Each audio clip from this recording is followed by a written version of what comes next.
Good morning, Hornets, and welcome back to another edition of SHS Today. In this episode, Lynn Fountain gives a voice to autistic students during Autism Acceptance Month. Ming Siakork dives in on a personality profile on Griffin, Weiss. And Kelly Verwert sheds light on the rich history of the Saline Fiddlers. All this and more on our 419 edition of SHS Today.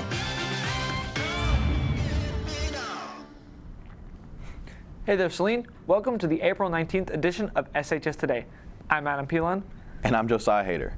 We've got stories to share and news to tell, so let's fly right into it. First off, we want to congratulate 2023's Youth of the Year, our very own Sophia Bowman. Sophia was a Saline senior who recently graduated and won last summer's Miss Saline pageant. Sophia has been described by the Miss Saline co-directors as an overachiever, one with a true passion for helping others and being a pro-community spirit. Once again, congratulations to Sophia Bowman. Last month, Saline High hosted the Polar Plunge to help raise money for the Special Olympics. It is now April, which is Autism Acceptance Month. And to help us understand how we can help the community in Saline, Lynn Fountain takes a closer look. I'm happy.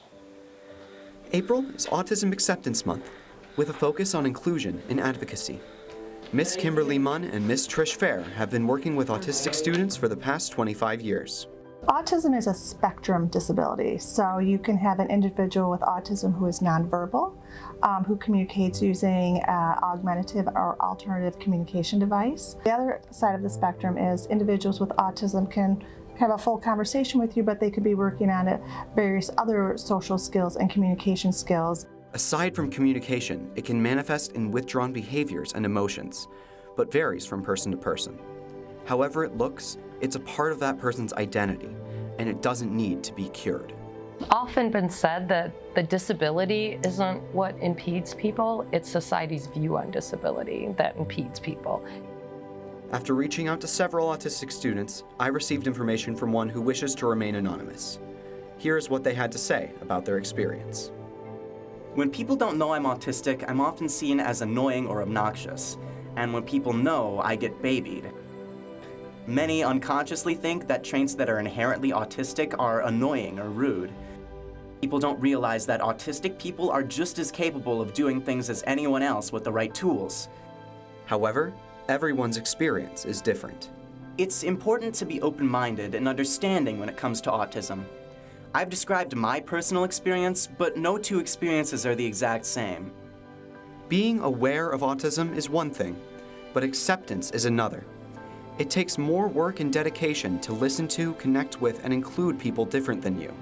But for a more accepting future, it's well worth it. Reporting for SHS Today, I'm Lynn Fountain. Back to you in the studio. Something you may not have known about autism is how to refer to the community. According to the Autism Self-Advocacy Network, autistic individuals prefer identity-first language, autistic person, over person-first language, person with autism. They see person-first language as an attempt to separate the person from autism, which you simply cannot do. Identity-first language puts pride into their identity instead of treating it as an affliction that the person is suffering from. However, everyone's preference varies. If you don't know which phrasing to ask, it doesn't hurt to ask. On a different note, I am so glad that testing week is finally over. Well, not everyone is out of the woods just yet, Adam. If you missed any of the testing days last week, the SAT makeups are on the 25th, and the ACT work keys makeups are on the 27th. AP testing also starts the following week and lasts from May 1st to May 12th. So make sure you're well prepared and ready to go when the dates arrive. I'm going to need a getaway after all that testing. Josiah, have you ever flown before? I've been in a plane, but haven't exactly flown it. Well, we know someone who has. We now go to Ming Siakork, who will introduce us to a young pilot in a new personality profile. Flying has become the dreams of many, and to one brave student, flying is becoming more and more natural to him. Griffin Weiss is a student at Saline and has a student's pilot license. Here are some of his experiences. Yeah, so I don't have my full certification yet, but I have my student license. Yeah, so it lets me fly by myself pretty much wherever I want. I just have to get it approved by like a flight instructor. Though Griffin is a proficient pilot now, everyone's dreams have to start somewhere. So when I was 4-ish, we went on a family vacation, and I got to go see the flight deck of the commercial airliner, and I thought it was really cool. And ever since then, I've said I want to be a pilot. So I started going to a glider port. It's in Richmond. It's Richmond Field. It's just next to Hell, Michigan. And I started flying there. So I think for the first flight, it was just sensory overload, and I didn't really know what was happening. There's noise, air traffic control is talking to you, the engine's making a lot of noise, the plane's shaking. If it's a bumpy day, it could be bumpy. If it's windy, you're swaying back and forth.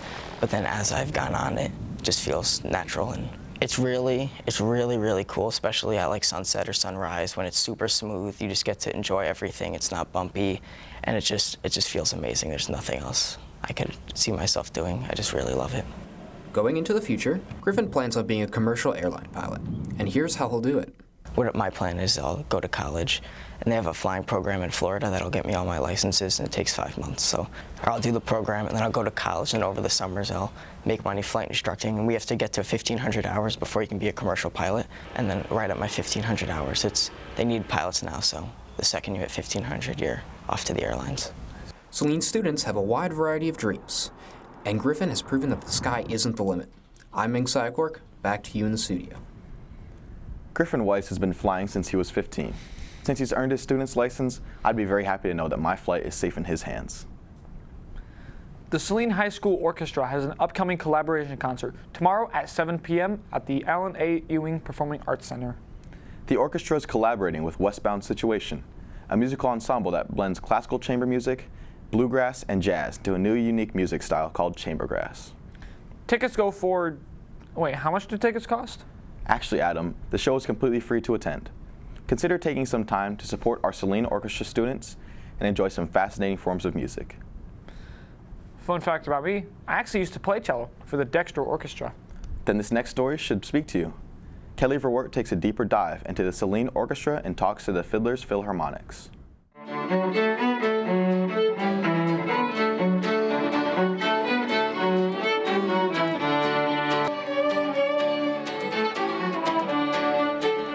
Philharmonic were founded by the orchestra director, Bob Phillips, in 1994. His program gave students the opportunity to master and perform a different style of music that was rooted in Saline history. They're still fiddling their way around the world today. Isaac Rowden and Marielle Belegnug are just two of the current members in this ensemble. But how did they get started? I was in Fiddle Club, which is a great program. It's for the middle schoolers, so I was in Fiddle Club all of middle school, and they would bring us to like the huge hometowns every year. And there was this one year I saw the hometown, and they played their last tune, and I was like, oh man, I need to be up there. This was just like a step up from orchestra and things that people had traditionally done, so I wanted to try it out. But we don't get a lot done sometimes. It can be very, very driven and hardworking, and everyone's together and like, we got this, we're working on it. But there's also times when we're like laughing for 5 minutes and not getting anything done. Throughout the life of the ensemble, Saline Fiddlers Philharmonic have released 5 albums, have had over 1,500 musicians within the club, and have performed all over the world, including performing at the White House twice. Every year we go on tour, and this year we're going to, I think, like Virginia, like West Virginia, Pennsylvania, Maryland, the capital, that kind of thing. But a couple years ago, the Fiddlers played at Obama's inaugural ball, and I think that is really cool. The thing that I love the most is after we're done, usually we go out into the crowd and we mingle with people.